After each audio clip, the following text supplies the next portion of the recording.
So in the last video we had seen how to create a simple question, and this is the question that we had created. View question, you can see the question here, and you can go back and you see this is the question you have created. You can see it here also. Now before creating a complex question, we have missed one mm, simple question section here, that is the multiple choice question.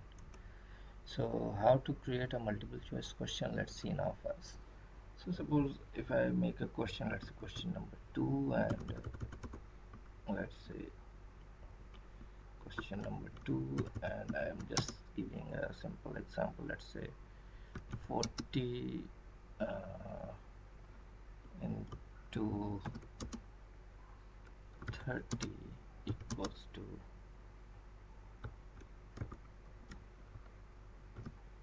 what is the answer. So if I make it as multiple choice, I will be provided by option. So let the answer will be 1000, 1200, 900, 120. So in this way we can give multiple options, and simply these are the section we have already seen. It is unmarked, and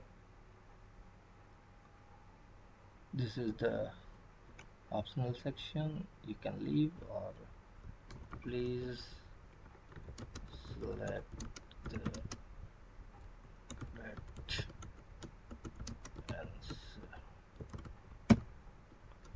from the options